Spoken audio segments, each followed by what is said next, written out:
ఏపీలో 3 సిటీలు అమరావతి, గుంటూరు, విజయవాడ కలిపి మెగా సిటీ కాబోతుంది. మంగళగిరి, తాడేపల్లి కూడా అందులోనే భాగంగా ఉండబోతున్నాయి.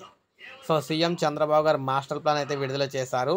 దీనికోసం అంతర్జాతీయ విమానాశ్రయం కూడా కట్టబోతున్నారు. మరోసారి భూ సేకరణ అనేది ఇంకా నిర్ణయించలేదని చెప్పారు.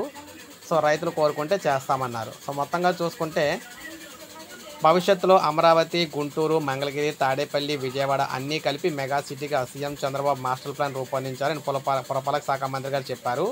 మెగా సిటీకి ఒక అంతర్జాతీయ విమానాశ్రయం అయితే అవసరమన్నారు. దాని నిర్మాణానికి 5,000 ఎకరాలు కావాలని, ఆ మేరకు భూములు పరిశీలించాలని కూడా చంద్రబాబు ఆదేశించినట్లయితే చెప్పారు. రాజధాని నిర్మాణ పనులకు సంబంధించి కావాల్సిన అన్నీ కూడా సేకరిస్తూ ఉన్నారన్నమాట.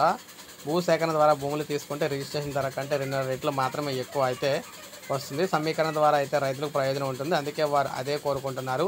సమీకరణలో 5,000 ఎకరాలు కావాలంటే సుమారు 30,000 ఎకరాలని తీసుకోవాలన్నమాట. అంటే మొత్తం మీద దీంతో రైళ్ళు అంటే రోడ్లు, రైతులకు రిటర్నబుల్ ఫ్లాట్లకు లేఅవుట్లు వేసి డ్రైన్లు కట్టాల్సి అయితే ఉంటుంది. ఇక హైదరాబాద్లో నిర్మించినప్పుడు ఇలాగే విమర్శించారు. హైదరాబాద్ నిర్మించినప్పుడు ఇలాగే అయితే అన్నారు. కానీ ఇప్పుడు చూస్తే పెద్ద సిటీ అయితే అయిపోయిందనమాట. అలాగే ఇప్పుడు మనం చూసుకుంటే 3 సిటీలు, ఈ 3 సిటీలు కూడా పెద్ద సిటీల కింద అయితే మారబోతున్నాయి.